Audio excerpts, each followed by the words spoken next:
It is the end of term 3, folks. So you know what that means. Crack out the chocolate. It's time to worm those filthy children of yours. Question, is worming chocolate just as yummy as normal chocolate? I don't believe so, but the kids don't complain. They're unbothered. Although Isla just takes the tablet now. Isla Yeah. can swallow a fistful of tablets. Without I've learnt. water. It's just cooked. It's so wild. I can't even do that. Like, good on her. Goals. Yeah. Like, it's a flex. Yeah, I know. It's something I envy and I wish I could do myself. I know. But alas. But here yeah, we are. worm your filthy children. Worm every term. That's what we say here at the podcast. Kill any parasites that may be taking up residence in their poop chute. In their anus. Shall we? We shall. We have 1,000 things to do, but we'd rather chat to you. With emails and meetings and husbands and kids, we don't have time for this. Just what you need, two basic bitches with a podcast. Hello and welcome to We Don't Have Time for This. I'm your host, Gemma Pranita, aka Gemma Pina on the gram, along with my co-hosts Kate Reeves and Producer Kate. in the house. DLs, just really quickly, I am still struggling with a little bit of vocal wear and tear. She is crawling to the finish line, folks. Yeah, but I'm okay. I'm well. I just don't have the vocal power of, shocker, a professional performer. Who knew? Who knew? But you did it. Yep. You got to the end. Yep. We had our last Sydney show last week. We I sure know. did. Oh, God. It's just, I think I'm still processing such a special tour. How are we feeling? Have we got the post-show blues? I'm still high.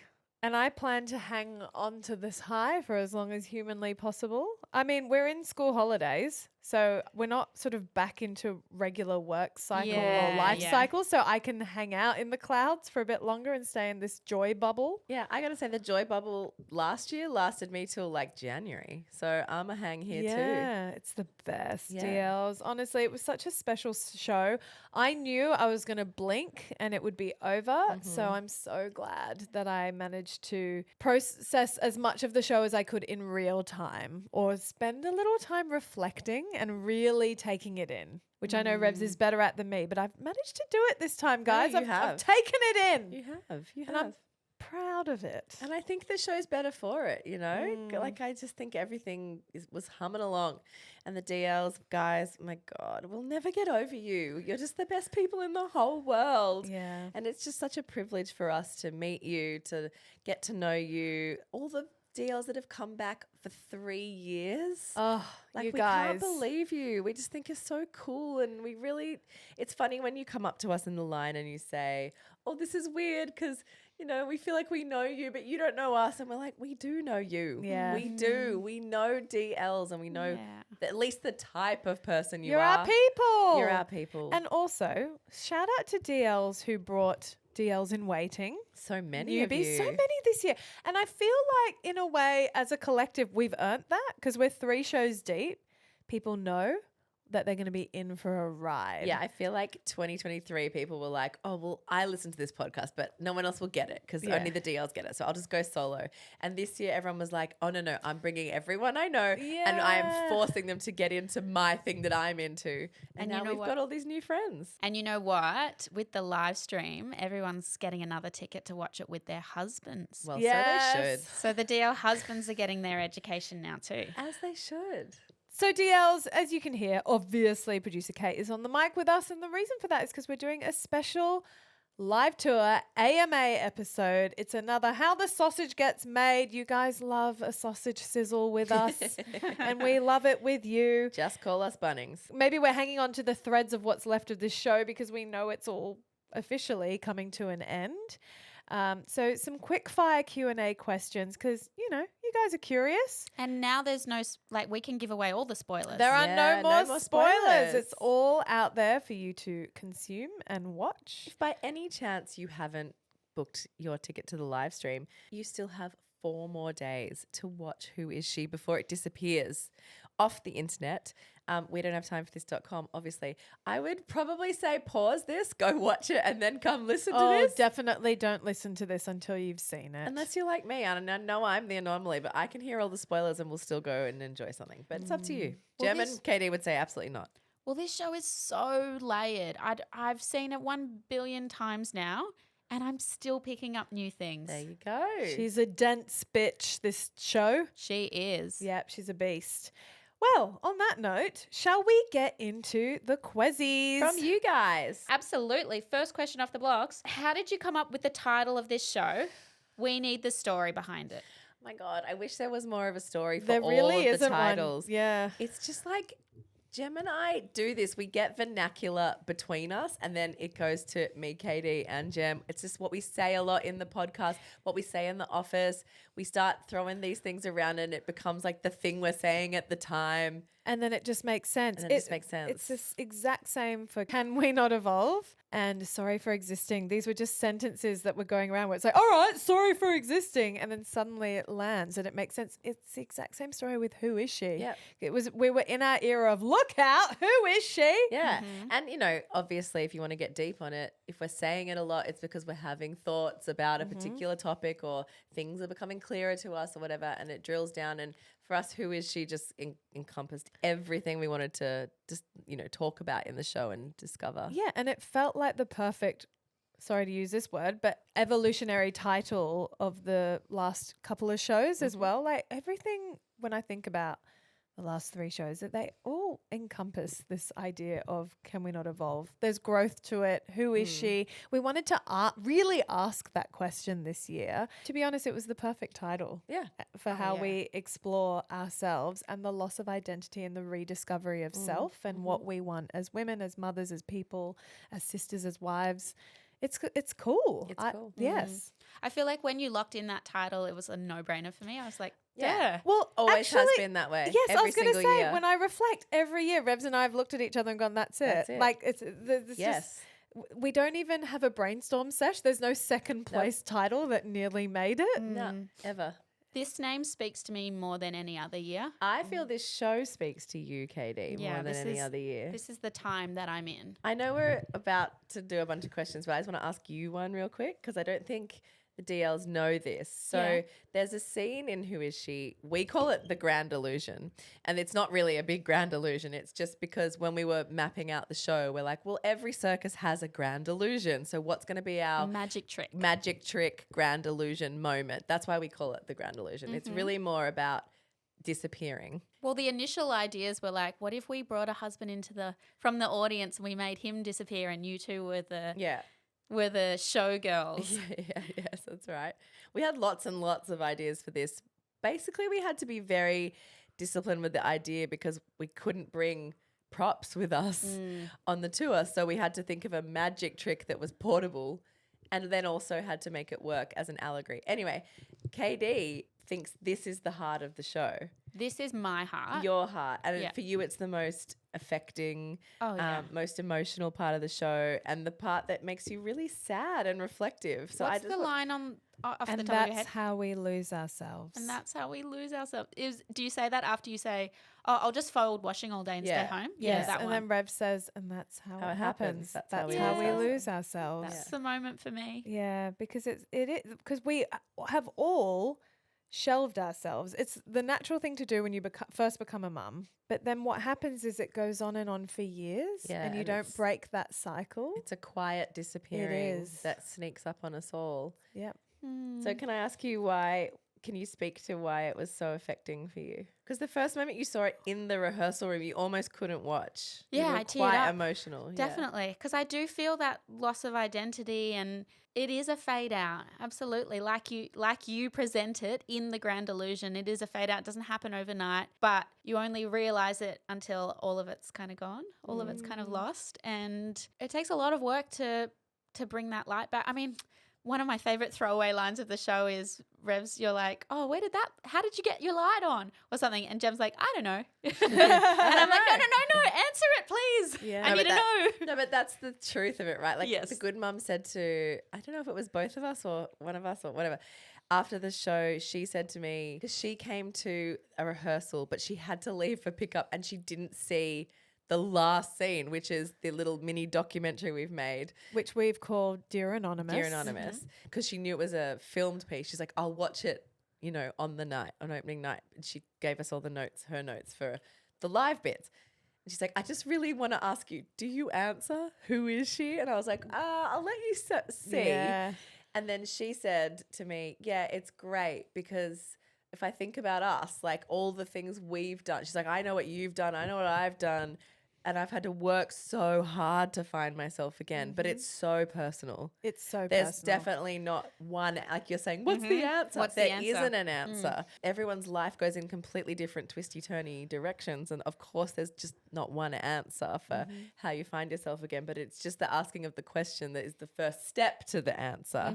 I love it. I love that, like, we're scratching on something, but sometimes we don't get there, me and Jem. But then No. the scene asks enough questions that people get there for us, and then we get to have these collective conversations. And I love how we flipped it and asked, well, we don't know who she is, but we know who she isn't. Yes. Because sometimes you get clarity from looking at that and really putting that under the microscope. Well, I'm not that. And also there's something in the beauty of refusing. It feels rebellious, but I'm not going to be defined by these things in my life because I am more than that. Yeah. We always use the word like tridimensional, like women are more, we're not 2D. Yeah. There's so much more to us than meets the eye and we cannot be categorized. And, if we zoom out more, like for Revs and I working on the podcast, something we've worked really hard at over the last 5 years is to not box ourselves into on the mic personalities. Like we allow ourselves the space to contradict, to grow, to change, to evolve. Change our Love minds. that. Change. Well, yeah, because I think what can often happen in a duo is you can fall into these caricatures of yourself. Like you're the this and I'm the that and you're, and we didn't want to do that to ourselves and feel stuck in a caricature version 100%. because It happens in not just duos, it happens in workplaces, Totally. in families, in marriages, relationships, parental relationships. Like, yeah, you go, oh, that's just you always X. And it's like, yeah, can we not evolve? Yeah. Space to better change your mind. challenge it. All right, next quizzy. What bits came first in the show and how did it evolve from there? Oh, good question. Well, we landed on the name and the circus theme very early on. Very early. You, from a art direction POV, fizzed on the circus theme. Yeah. The colours, the analogies, the analogy, yeah. allegories, all of that, which really excited us. I mean, it's so basic, but it's true. We were like, circus, juggling, Yeah. the mum juggle. But Yeah. we don't really lean too heavily on that analogy because it's so fucking obvious. Well, is it obvious or is it perfect? Sometimes this first obvious Yeah. idea is just fucking perfect. Well, you remind me of Tim Minchin and Revolting Children, the song from Matilda. And he said when he wrote, we are revolting children living in revolting times, he had a moment where he was like, it's too obvious. oh, that's only to a But hyper intelligent person. Yes, but I'm like, no, it is. It's Perfect. brilliant. Yeah. It's perfect. Yeah, And delightful. so the circus theme just felt absolutely right for this year. And it's a strong theme, Oh, you yeah, know? yeah. Strong theme. But what came first? One of the themes that you touch on this year is sex. Yes, we knew we had to do it this year because we kind of avoided it the last 2 years. Yes. And I remember Jem saying very strongly, this year we are tackling libido. Yeah, because We are doing it. we had it on the wall Every year. last year Yeah, and the year before. Yeah. We're going to tackle this and we just shied away from it because what often happens is we get strong ideas that rise to the top and then they get written into the show and then you actually run out of space. Yeah. Because we write everything on cards. Show Daddy gives us shit about this. He's like, your vision board. stick your shit on with the you window. Stick your paper on the window. And it's true. But as with every show, the first thing we do is we write our guiding words, Categories. sentences, categories. Themes.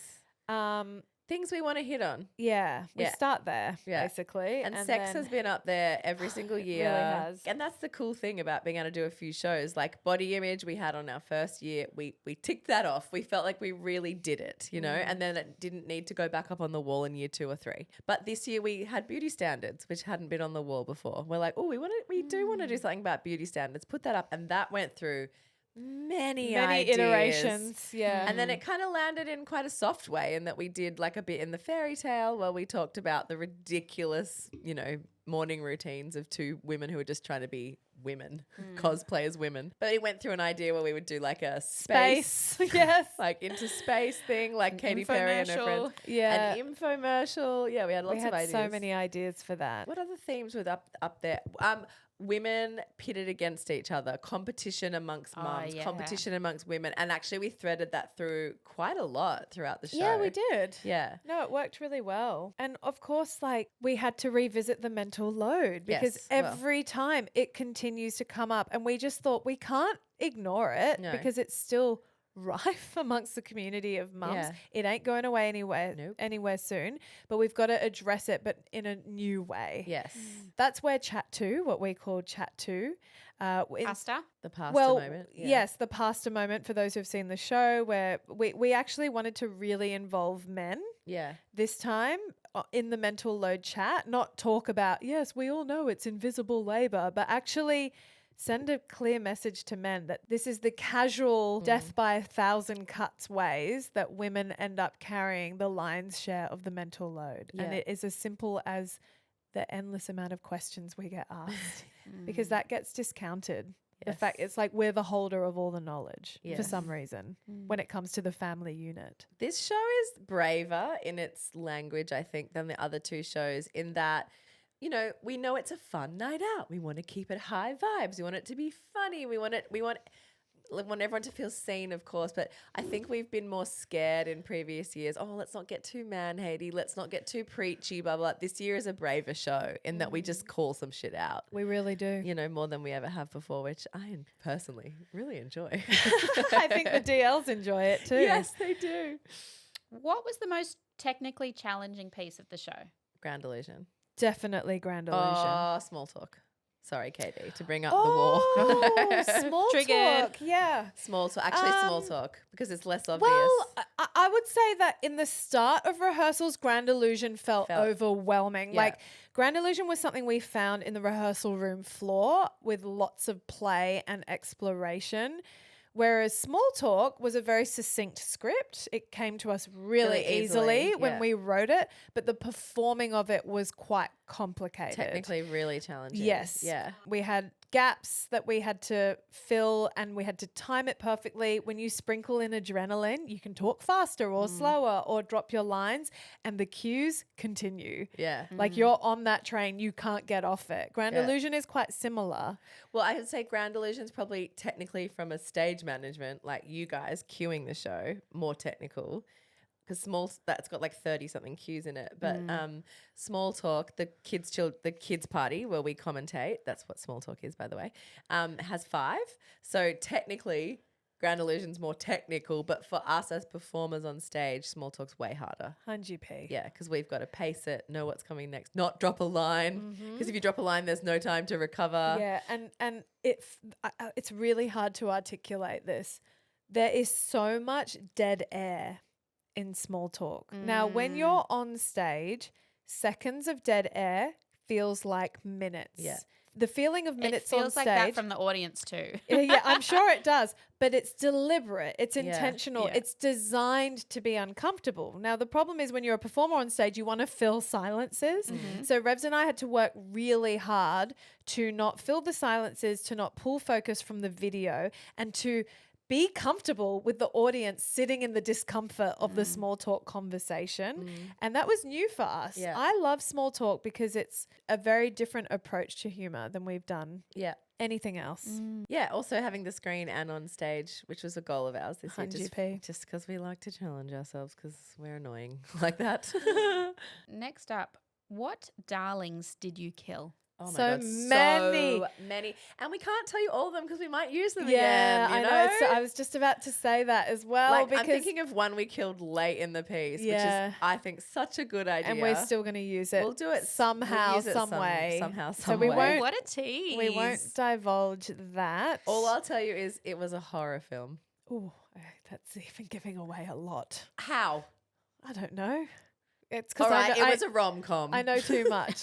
You know way too much. I know. I do think, though, you can address the very sentimental heart Oh. piece that was Okay. Yep. dropped. So my understanding of this heart piece that was dropped, you got Show Fam all together and we all had a shoot day where we were interviewed by Americano. And through that process, the basis of it was trying to discover what our traumas were, what our baggage was.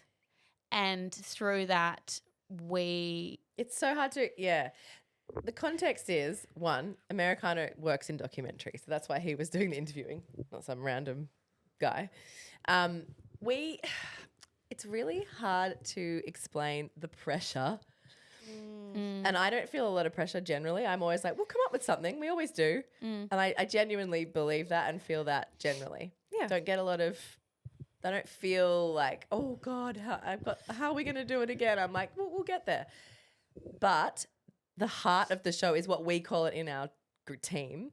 But we think of that in year 1, it was the body image video. And in year 2, it was what we called Rafa the Great, which was kind of like a really, it came out of nowhere. Complex look. Look at Yeah. I guess what we didn't call it this at the time, but it was essentially like Being too much. the taking idea up of- space. and a bit of the idea of neurodivergence. We were touching on that as well. And it was about Jem sort of like confronting some of her own stuff via her daughter about feeling too much and not enough in the same breath. It was like quite a huge idea, but it was very emotional.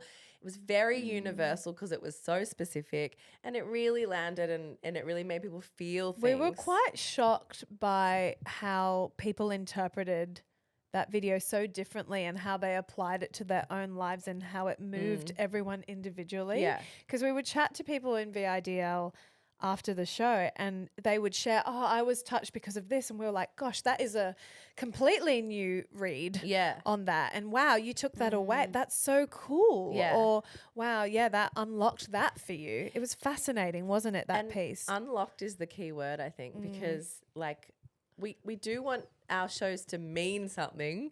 We want it to be fun, but we also, we want it to have meaning like the podcast.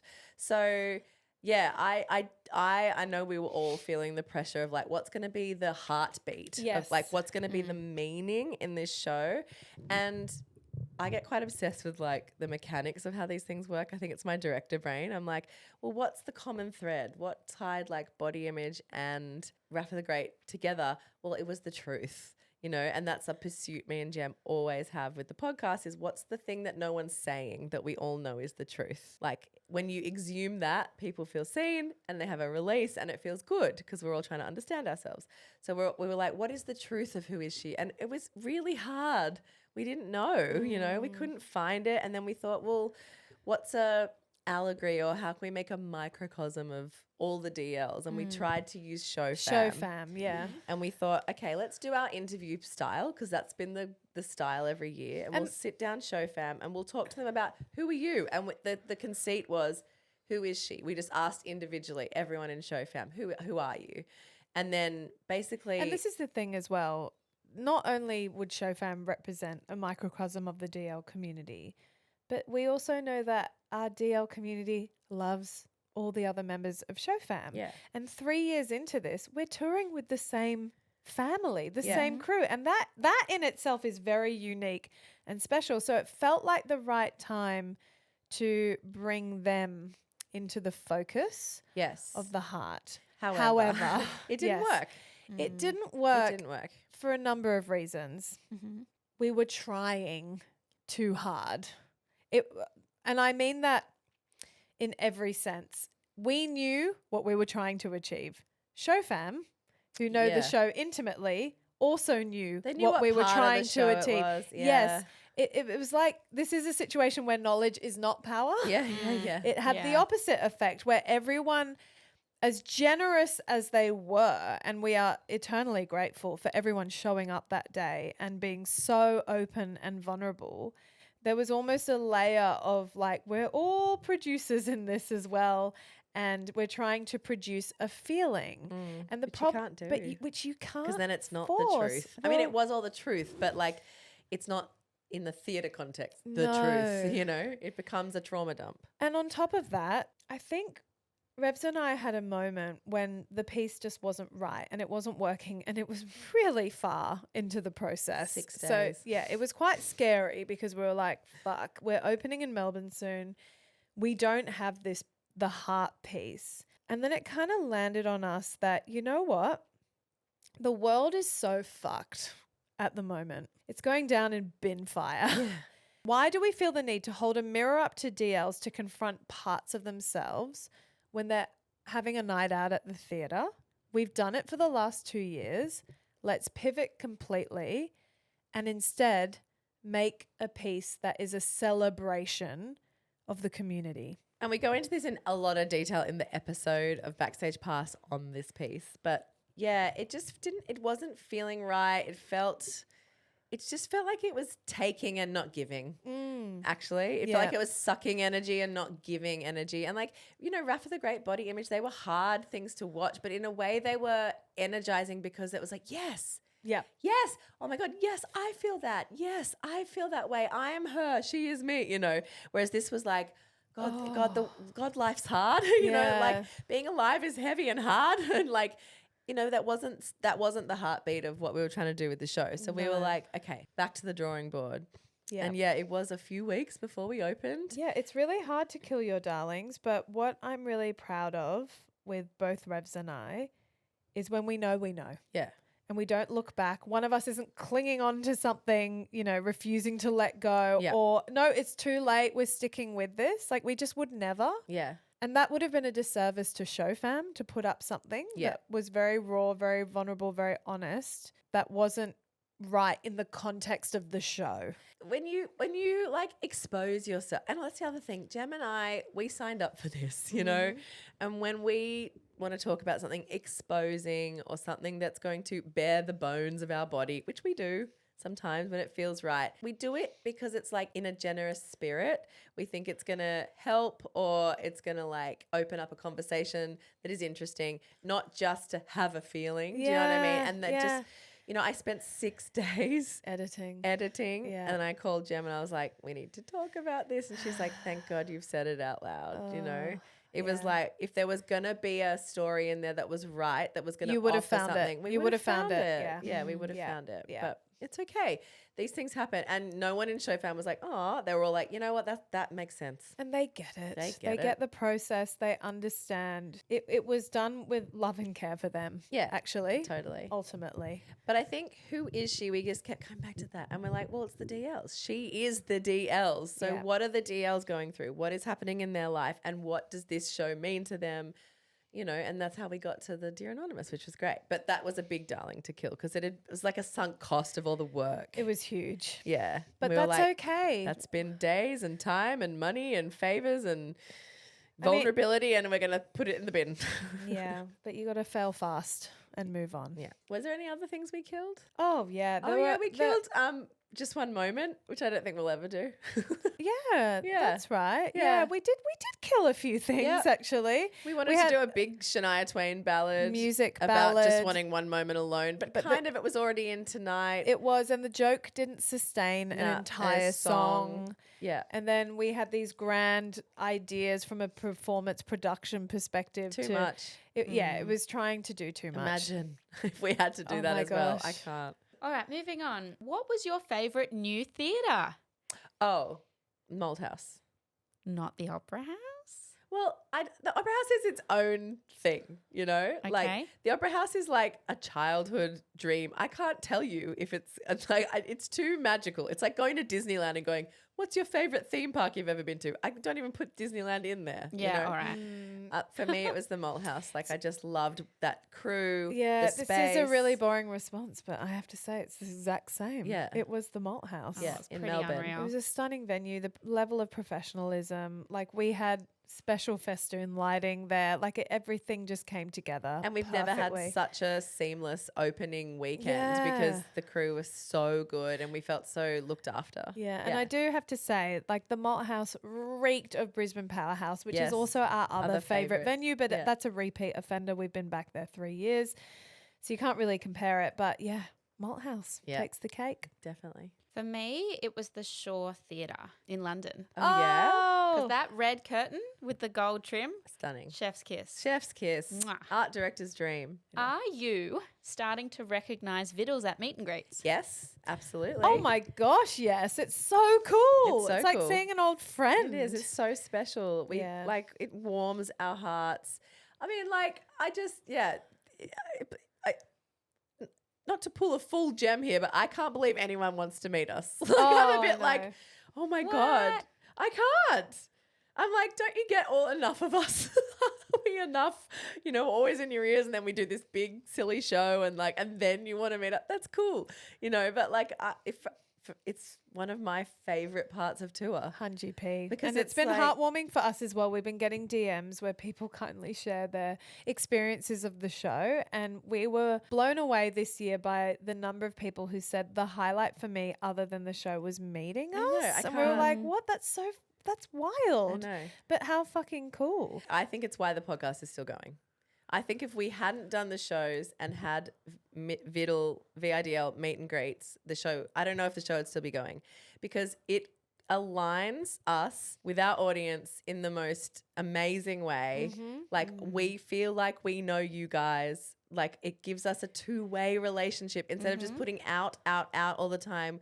We have like a literal grounding check-in every Yeah. 12 months. Yeah.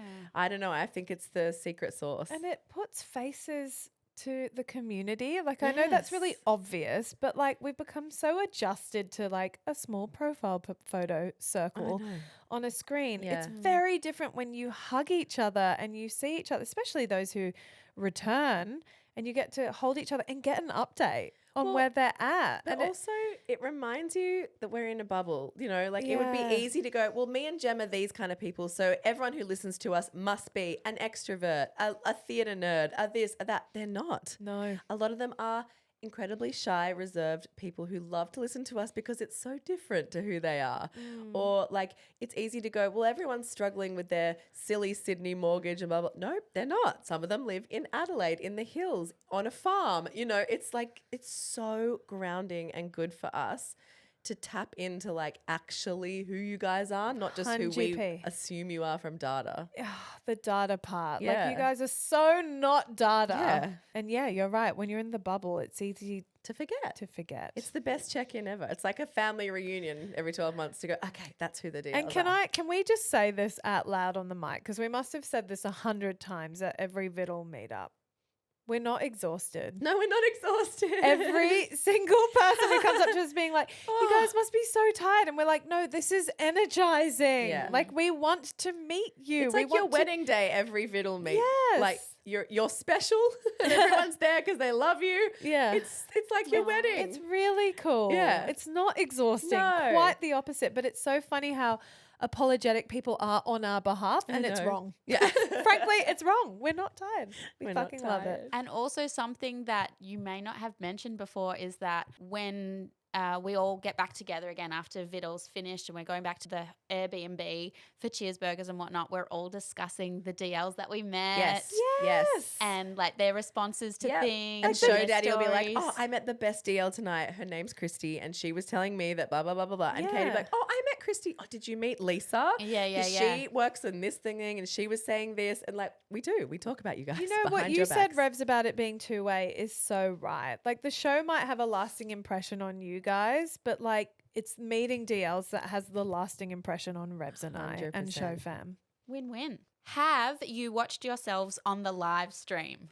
Yeah, I do. I Nope. always do. Jem never does. It's the actor-director divide. Yep. I genuinely don't see myself as Revs in the show. That's cool. I yeah. don't. I'm like the meat puppet performing Jem and Revs' idea. Yeah, But I totally know get it. you see yourself and you find you To don't be- like it to watching be, it. To be honest, it's not even that I see myself, because I've become desensitized to watching myself on a screen. It's more that I've lived and breathed the experience. I then don't need to watch it back again. I want to, because then I might criticize Yeah. and analyze Yeah, 100%. my that's it. performance in it. Yes. And I don't want to do that. Yeah. I just want it to be what it was and walk away staying in this bubble of deliciousness Totally. of having met the DLs and doing this really cool show, living our dream, being up on stage, like connecting Yeah. with people. I don't want to then pick apart like, oh, that. And you that- will if you watch it. Of course I will. But if you watch it in a year, you won't. Yeah, 100%. Yeah. I need space and distance Yeah. from it. It's Yeah. the same with episodes. Like we record episodes and I struggle, but I have to because Yeah. it's my job Yeah. to listen back and relive an episode again so soon after recording it. Yeah. But it's different with the weekly apps. Like it's an important part of the job, but I think with the show I'm like happy to let it live in the memory of how I remember it from the stage Oh, perspective. I have to watch it Yeah. as soon as I can because it kills me. I can't watch the show before it goes on a stage. It's my director hat. Like I'm like, oh my God, like I can't handle it because it's the reverse. I would almost never have criticism after because I'm like, well, it's done, it's gone out, it was great, everyone loved it, whatever. But ahead of time, I will have so much, I'll be like, okay, I would love, I'll do that. I'd love I'll to do watch it that. ahead of time. Yeah. But after the fact, I can't because I'll be like, oh. But also, there's so much to learn, when you I see feel like it. Revs, you're focused on how it looks, and Jem's focused on how it feels. No, I'm very focused on I how it don't know. I'm feels. also focused on how it looks, Katie. Like I would Yeah. be like, Scratch oh, that. Yeah, Yeah, no. That, you're normally very insightful, but that was That way was off. Sorry. we both care about both those things. It's why I'm always so thirsty for Rachel's photos. Like I want to see what I felt, but I want to see it from the audience's I point of love view. seeing Rachel's photos. Yeah. That's enough Yeah. for me. I also worry that you're missing a little bit of joy from the show in that I asked Tom, our videographer, when he comes to watch the show, I say, do you sit back, do you relax, do you enjoy it? And he goes, He's working. not really, because he watches the AV components and he goes, I could have done that better. Yeah, and that, yeah. oh no, I see problems in that. Oh, the consistency in that one. No. All of this. And he's so critical of it. And I Yeah. wonder how much you just sit back and relax and enjoy it and how much you're so critical about it. Here's the thing. We don't make it for us. No. Like it's not yes, we get a lot from it, like fulfillment wise. And it means definitely. and it means a lot to us, but we're not making this Show. show The for show us. itself is not for us. We're That's at- for the DLs. We're at work, Yeah. but like and we love our jobs and it's joyous and it's playful and all those things, but you would never ask an accountant, oh, do you just love tax time? Do you ever sit back and just go like, wow, I made those numbers balance so fucking perfectly? No, they're at work, like, and the effect might be, yes, I had a seamless tax return and I got the best return I possibly could get. But it's not, do you know what I mean? Like they're Yes. working. Like we are there to deliver something and yeah, sure, it might not always be like fun, go to woe, but as long as the result is it's received with joy, Oh, yeah. then I don't care how I find Totally. it, This has been the hardest show for me of the three I've found. Like, I definitely As in experiencing the joy. all of it. Like, it's felt like the hardest work. It's felt like, I think year one, we were so exhilarated by the fact that we were being accepted for this offering. You Yeah. know, like we're like, could we do a live show, but could we kind of make it theater? Yeah. Would anyone want that? And then you did want it. And then And we we're were like, like, "Yay!" it was like oh my God. we were high This off is of it. like, we And unlocked another I level was of just life. about to say it unlocked us to Yeah. a point where the following year we were like, all right, roll up our sleeves. We have been enabled. Yes. Yeah. Let's do this. Let's go full tilt. And then Yeah. when it came to third year, it felt different this year. It just feels like, okay, now we've set a standard and we we've know set what's expected of us. expectations. Yeah. And pressure mounted this Yeah. year. A layer of pressure that we haven't had before. Yeah. That doesn't rob from the joy of the show. I want to No. be clear about that. Like every single time Revs and I got on stage, we had a fucking ball. And Yeah. for me, more so this year than previous years. Same. Because it's a little bit like, you know, when you have your first baby and you're in a stage and when you're in it, you're like, oh my God, This is my this life is now. my life now. Yes. And then it moves quickly. And when you have your second baby, you're like, I'm going to savor this more yeah, I remember because I this, know, yeah. you know, that Yeah. feeling. And then I imagine when people have their third and say they make a decision that that's their last Triggered. child, They just fucking get on with it. they get on with it. That's what we're doing. Third baby, just get on with it.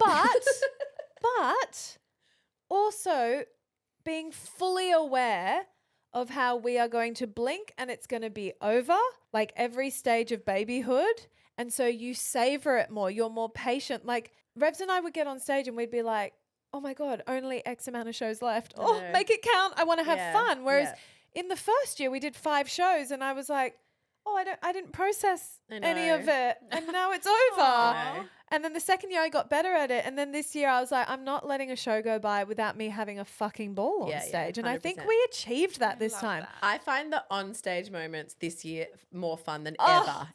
same, Like same. being on stage live, looking at the audience, Yep. us working together, like It's all delicious. of that is way more fun than it's ever been because I feel like, you know, I've never ever been a performer ever. So like I feel fine up there now. Yep. You can see the faces in the audience. I'm not deer in headlights anymore. And I Yeah. find that really, really fun. It's just It's like liberating, it's actually. more like Jem and I cannot help ourselves. Our ideas are really big. Like big. But one thing that has not changed in 3 years is our budget and resources. So we're Yeah. still working on the budget and Yeah. resources of year one, but with ideas that are Hollywood level. Well, it's like that saying, champagne taste on a beer budget. Yeah, we've got a Spielberg taste on a fucking Trop Fest budget. And it's just like it's the producing work that's been hard. Yeah. It's Not been the performing and been the creating of the show. The steps from getting to idea to opening night. Yes. That's what was taxing and harder this year for sure compared to other years, Yeah. and not as seamless. No. You know, in previous years we didn't kill lots of darlings. We didn't fully shoot, produce, edit, have a finished piece and then throw it in the bin. Like that did not happen in previous years. It happened this year. Yeah. And in a number of different ways. Yeah. It was fucking hard. Yeah. But favorite show to perform Oh, 100%. out of all the years. And I think it's hands the best down. one. I know it's not everyone's favorite of the 3, but like for me, I'm like it's my favorite. I don't have a favorite. You I don't. don't? I find it so interesting how you feel a need to articulate a favorite. Don't you have a favorite like Star Wars or a favorite? You know, Absolutely. when there's a trilogy, I always like have a favorite. I'm too Yeah. close Yeah. to it, and I feel like every show informed the next. yeah, it did. Well, that's true. And therefore, it needed to be what it was at that time, and it was perfect for that time. yeah, I do not have a Yeah, favorite. but wouldn't you be a bit like, oh, if it wasn't as good as last year? Do you know what I mean? I don't know. I have a real like even personal the best. as good statement doesn't sit right for me. It's Okay. its own thing. Hmm. Indicative of where we're at that time. Okay. You know? Yeah. I don't know. I have a very different take. Some say comparison is the thief of joy. Yeah, I don't feel a need to compare the shows. I really don't. In fact, I feel like you could amalgamate the things that resonated the most across all 3 shows and produce a fourth whole show. a You whole could. separate thing. 100% You you know, could. like I that's why I can't have a In favorite. fact, that's a great idea. We should do that. but that's That's why a fucking great I idea, can't Chummy. have a Put it on the favourite. wall. the best of the hits. I love it. ABBA gold. Oh. Wada gold. Next question you just answered, but I'd like to put my 2 cents in. What has been your favourite moment in the whole show process? So that includes writer's retreat, the AV shooting phase, the editing, the rehearsals, the performing, getting the DL's reactions. And I know you guys said the on-stage moment. For me, shooting Furnace and the Fundamentals, Oh, that was the best day. That was Was- a great day. so much I mean, fun. that was like, I was relieved because I was like, joy.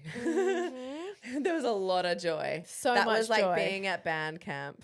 Oh, Like it was so funny. so fun. It was a long day. yeah, though. Like it was long, I long remember it hard was- day. oh, yeah. yeah. But I also loved the vocal rehearsal with Furnace Yeah. in the church In yeah. Manly Yeah, that me we too. did. Like little Yeah. things, those little moments were quite exciting and new and different. And we knew we were creating something that the DLs hadn't seen before, because obviously we parody songs, but we just get the karaoke version Yeah. of the song. This was fully crafting an amalgamation, like a remix of a number of songs, but the boys recorded. Yeah. You know, they're real instruments. Those are our Yeah. voices. Like we created something from nothing. entirely new. Yeah, it was really fun. And like Jem and I, we have a singular brain. We have the same creative tastes. Like and then we work really, really well, like creatively together because of that. Can I just ask a question? In Zodiac, what is the symbol for Gemini? The Two-Face. Yeah, I just heard Gemini, and I heard it as Gemini, and there's Isn't it two. the scales? Ooh. No, Scales is Libra. Who is she? But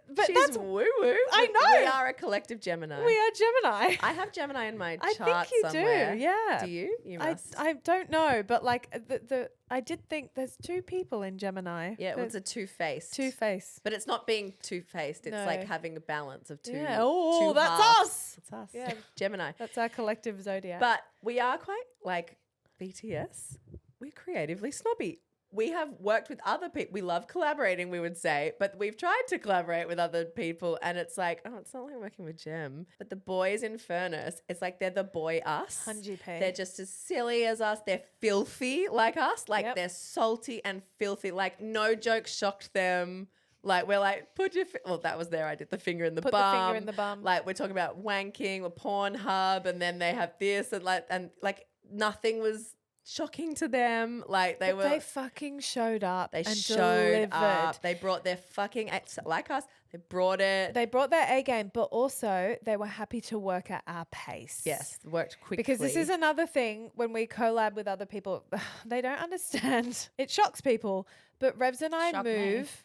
It shocked KD. There you go. We move at a fast pace. We don't fuck around. We hate time wasting. Yeah. To achieve the same outcome. Yeah. Let's do it in a tenth of the time. But that's because we're both very decisive, which I think helps. yeah. We don't feel a need to defer to each other on everything. I also think it's because we've always had big ideas with no budget. And when you have no budget, you have to be fast because you So can't true. do 25 takes because you can't afford another day with all these people, with the video, with So the true. videographer, with the lights, with the studio, with the costume. You have to get it done in that time. And then we add school pickup and it's fucking ridiculous. Yeah. You just reminded me as well, like, I think I've developed a discipline as well in my years working on Neighbours, shooting 14 scenes in one day. Crazy. You get one or two, you definitely get two at a minimum, but you get like 2 to 3 goes max Yeah. at a scene. Yeah. And then you move on. Yeah. So you develop this muscle of like deliver now, like not in 30 takes. No, you've got no warm up.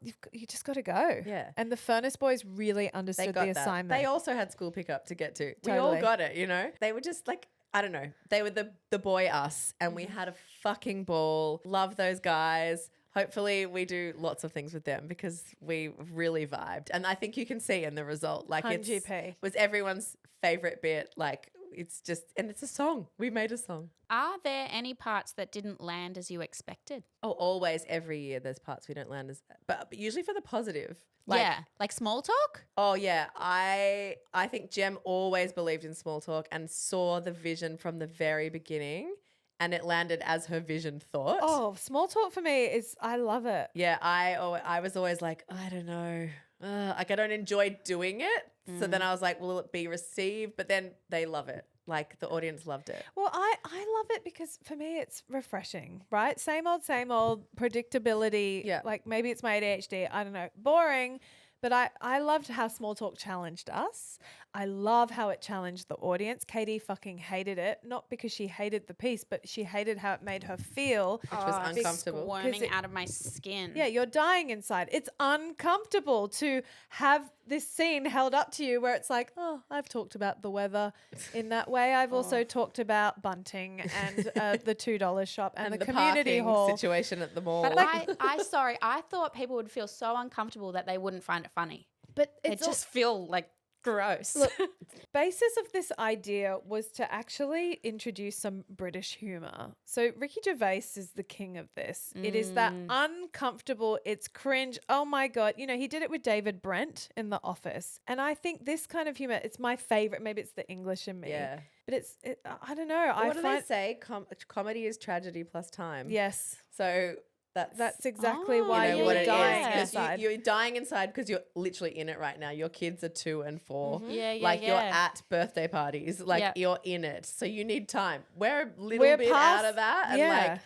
we're still making fucking small talk all the fucking time. But now I'm like, I know the sports mums. I've known them for years. You know what I mean? It's Yeah. different. So the plus time is what equals Yeah, the comedy. yeah. But I Yeah. do remember loving the first night we did it, and we were like, okay, they get it. Yes. They're Yeah. laughing, Oh, the they're relief. talking through it, they're relief. cringing, like, you know, because it felt like a gamble. Yeah. It was a roll of the dice. We had never interacted with the screen or pre-filmed content to this level. Yeah. So it did feel like it paid off. Yeah, it did. But there's always a thing like, usually there's something every year where one of us fully gets it and the other one's like, I don't really get this, but I full trust, you know, and it always comes off. Yeah, You know? totally. It always does. As long as one of us gets it, it will work. Always. The other one was, I want you to talk about fortune teller a little bit. Oh, So fortune teller, Jem hated and hated and hated. And it just is so well received. Do you I know, enjoy I'm hearing relieved. the laughs backstage? Yes. Fortune teller was a big swing performance-wise for me. Which I love. Maybe because I'm a trained actor, I suddenly felt pressure. Like I've got to do this well. Do you know what I tried to channel was I know he's cancelled, whatever, Johnny Depp, but his performance of Jack Sparrow Yeah. in It's Pirates of so the Caribbean. eggy. It is so camp Yeah, and yeah. over the top in Yeah. its delivery that, you know, when you're a classically trained actor, it's like too much. But I remember Johnny Depp being like, you got to fully lean in. At the time, he said, people were like, this is unhinged. Yeah. Your interpretation of this character. It's insane. And now And it's iconic. well, he won awards Yeah, for it, yeah. you know? And I just remember thinking, don't half-ass this fortune teller. Yeah. It will not work. No. You've got to go all Gotta in. go You've got for to it. lean into the absurd. It's into silly. it is silly. I like it. It's my favorite Jem. It's a side of Jem not a lot of you have seen. In fact, almost none of you have seen. Like Jem's, I know she's an actor and you know her from Neighbours and you've seen her in things like that. But she, in my humble opinion, your best skill is when you play silly Character acting. caricatures. Yeah. Like in another life, you know, Sofia Vergara on Modern Family, like that is your kind of role, like a big swing character. It's why in the Tonight video with Furnace Boys, my favorite bit is when you're psyching yourself up to have sex with your husband. It's so silly. Yeah. And you're like, you just throw a mirror up, but in the silliest way. Well- and the fortune teller was the same. It's my favorite style of your skill set. Well, random fun fact that means nothing now, but when I was in LA auditioning for various pilots, I was most successful or close to on comedy shows. Yes. Playing these silly, over the top sitcom-esque Yeah. characters. Definitely. Because it's fun. It's fun. And also hard. It's really hard. Hard Yeah. to do those kinds of roles. Yeah. But anyway, yes, I learnt to love her. I hated the first edit Yeah. of this character. And then I had to literally hand this to Revs and go, I can't look at it I, ever I again. actually can't. And Revs was like, it's fine. It needs a comedy edit. Yeah. I've got you. Yeah. And then she did. She fixed it. All right, moving on. We had the most questions about this particular aspect of the show. Let me guess. Costume. You got it. Costume. So Costumes. fun. Oh, costumes. Revsy's real love language. True. That's where the joy is. Yeah. In every little sequin. How do It's you your favorite thing. How do you source the costumes? Oh my God. Well, as I've only recently discovered live on the microphone here on the podcast, my hobby is shopping. So this is literal joy space. This is 8-year-old Revs living her dream. Like I wouldn't even clock it as a work time, you know, looking for these costumes. I was constantly from like February looking for things because it's fun. Because when you've got a lane of like, okay, I know the theme or the like roughly what it'll feel like, then you go, okay. And I'm obsessed with what things look like under lights. So yeah, I don't know, all over. Like lots from Depop this year, which is so good. Things from ASOS? ASOS, lots from Yeah. ASOS. ASOS has that UK festival vibe. They do on that lock. well. Yeah, Yeah. they've got that down so that I can always find like a silly boot or a ridiculous fluffy top or something on ASOS. But then Lucilla Smith, a friend of ours gosh, from of Theatre course. Days, We got to talk about Lucilla and Will. and Will, Bobby Stewart. So Lucilla Smith made our clown suits. They were so beautiful. I beautiful. don't think you can fully appreciate how exquisite Yeah. these clown suits are unless you really look at them up close. The choice of sequin I of know. that fabric, So beautiful. they were so well constructed. Yeah, and she made them for like, she's like, I'm going to build these like you guys are doing a gymnastics competition because I know how thrashed They they'll were get. so robust. Thank you, Lucilla. That's the thing about me shopping for costumes doesn't always work because things don't survive shows. Like it's not like you're wearing it out to dinner. You're wearing it doing choreo. It gets ripped off. It gets put back on. It gets washed too many times. Like But also, if you go on the internet and Google clown suit, yeah, no, you're not going to find No. what we ended up getting we made. wanted to be French peridot clowns. Correct. Okay? So yeah, sometimes some things just have to be made. The other thing that was my real favorite was I wanted us to have a magician's outfit, like a Vegas casino 60s like magician fit for Grand Illusion, and could not find anything. At first I thought, oh, it would be fun if it was a little tuxedo situation, you know, whatever. Anyway, I found a shirt, found a dress, found a bow tie, and I was like, Found an alterations legend. Found a seamstress. She's not a seamstress, she's way more than that, but like a designer who does alterations. And Michelle was able to bring these three pieces together in one dress, which made our black and white moment. And then we found those dancing shoes. That was such a tall order for her. such a tall order. Like But she was made like, it happen. she did. She did Yeah. a sensational job. Because it was a shirt, a button-down shirt, a boob tube dress. So the dress had a zip at the back. The shirt was buttoned at the front. And I was like, can you make this one thing? Like Yeah. a new zip. I bought everything too big, so there was a bit of give. And there was no world in which we could put the shirt on and then put the the boob dress. tube on over the top No. because it's not seamless. Yeah. And also no time. from a quick change POV, it just would never work. Yeah. So she created this whole new dress for us. And they're my favorites. They're Oh, I so love beautiful. them. Also, the wet look sequin Yeah. of that shirt is Yeah. so luxe, and Yeah. the way it lights Yes. is beautiful. Stunning. Then I we- love the sleeves. The Oh, sleeves with the light up the bell bums. Well, the sleeves. sleeves ended up being such a lifesaver in terms of hiding the trick Yeah. to the way we demonstrated our light on Yes. stage was really handy. Yeah. The shoes. Where did you get those shoes from? Some of them from for that costume. Yeah. They're salsa shoes from a dance, Oh, yes. like a dance website in the States.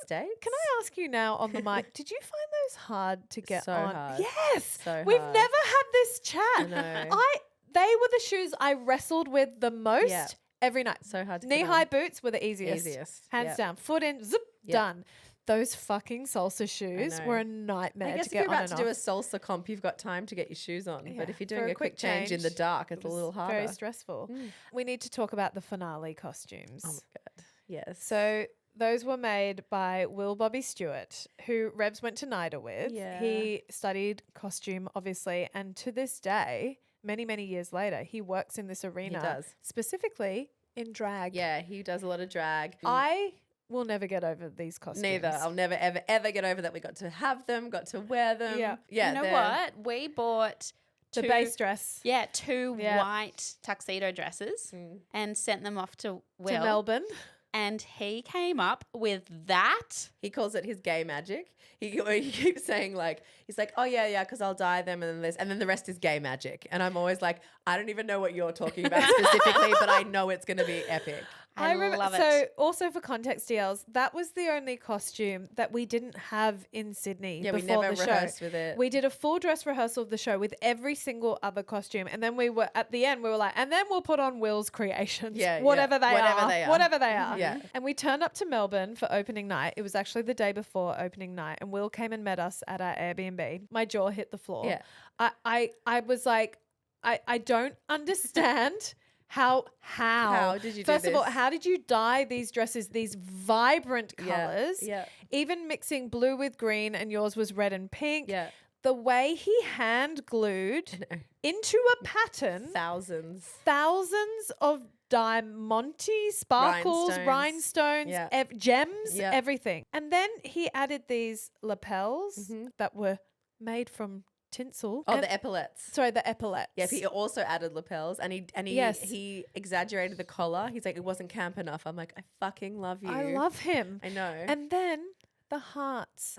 He then put a heart on the back right corner or back left corner on yours, I think, on each of the back of our dresses, and and in the color of the other person's dress. So mine had a red heart, red and pink heart, and Rev's had a green and blue heart.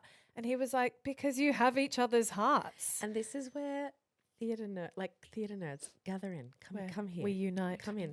This is where you differentiate fashion from theater. Yeah. Because a fashion designer would go, this looks this looks this is telling this story, whatever. And a theater person will go, what should you feel when you look at these outfits? And that's what theater designers do. They don't just stop at the look on the character. They go, how do we tie this back to everything? How is it contribute to the message of the show? Totally. I loved working with Sil and Will again. They were Like, fantastic. just was like so special. I wish you guys could see, and maybe we have a video, Katie, of trying to get us in Yes, and out of yes, those costumes. we need to put that up on socials. Oh my God. my yeah, getting in and out of them was Lanta. It's not very pretty. dramatic. Not pretty at They all. were designed for beauty and razzle dazzle and gay magic. Yes.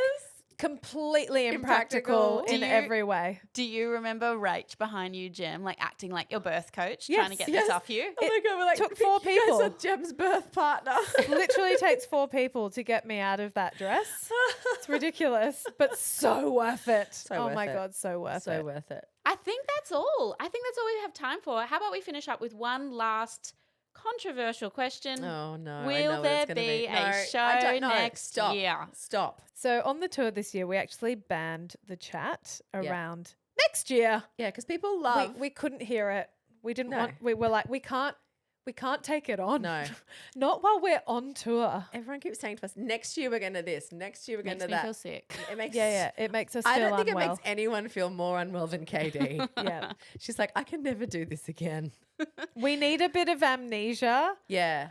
Yeah, we need time. And the passage of time. A comedy is tragedy Yes. plus time. Katie, I want to throw a question to you. yeah. This has been bigger. Like, talk to us about year 1 versus year 2 versus year 3. For You know you. what?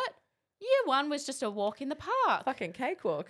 Like, I don't even remember it being a big deal. No. Like, should we go on to it? Yeah. Should we rehearse? Yeah. Yeah, and then that was it. Done. Yeah, I but mean, it well, was a bit more than that. It was but- a, It was, but I'm comparing that from the Yeah. end of this I tour. know, but Katie, it was a 90-minute show yeah. only 5 of for them. 5 cities. Yeah. 5 cities. Yeah. Was it 5 cities? Mhm. Mm-hmm. No, it was No, 5 no, shows. No, it no. was 4 cities. it There were was- 2 shows in Sydney. It was 4 cities. 4 5 cities, 5 shows. This is like the biggest beast. There were 8 AVQs in year 1. In year 1. I've been waiting for this like celebratory moment where it's all like, Yeah. we did it. Yes. It will land. It will. When? We'll make sure it lands for you, Katie. You have worked your tits off, girl, this year. Oh, no one has upskilled, Yes. taken on, shown initiative, like grown. as much Merch? as you. Merch is a full-time job in Merch is a itself. full-time job. Yeah, it and really we well, these are the chats we're going to have off the mic. Yeah. At the end of this year about what is really just a full-time job. Yeah. Because we're all doing too many of them, and that means we're doing more than a full-time job, and that's not okay, And guys. not sustainable. Not sustainable. That's right. I just need to be horizontal for the next 7 days. Good. Good. So you should. Absolutely. We need to send you to like an A island. retreat. Okay. I'm down. Am I coming back? Airbnb, slide in. Well, that's been our show AMA for Who Is She Oh, 2025. God. Brings us to the end of the episode. We hope you enjoyed it, dears. Thank you for indulging us and letting us reflect one final time on the 2025 show, Who Is She? It has been a show very close to our hearts. It's been a show that we have lived with way longer than you guys know about before you even knew it of its existence. Well, Jem, who is she then? Can you answer it? she's complicated. She's, you know what? It's so weird this year. I feel like I embodied the who is she this year more More than than ever. any other year. And it's literally written on your hat right now. Yeah. I love Who Is She? I know, it's so liberating. Because it is liberating, and Yeah. I've learned so much about myself this year and what I'm capable of, which is really cool. Yeah. Do you find you embody elements of the show? Always, every single You don't year. mean to. You're not conscious. It just kind of happens. Yeah, it's great. And this is my favorite. Love it. What about you, Revs? Who is she? Oh, she's satisfied. Oh, Very rare for me. very rare. I love that. You're Yeah. not Angelica from Hamilton, who will never Aw. be satisfied. No. DLs, as always, will be back in your ears bright and early on Friday with a Bestie hotline. Please. Or we have a more time subscriber episode on Thursday. But please do not snooze on your live stream watch. If you are Yes. thinking about it, quick, your time is running out. Please do not buy this at 11 p.m. on the last possible day. Yeah. It will disappear from the internet at midnight on the 4th of October. Yeah, so it's a 2-hour show. The last Mm-hmm. time you can stream it is 10 p.m. Oh, even that's pushing it. It is pushing What it. if your baby wakes up, you know? Yeah. Please, that morning. Here for a good time, not a long time. That's 100 it. GP. We love you, DLs. love you. Bye-bye. Bye.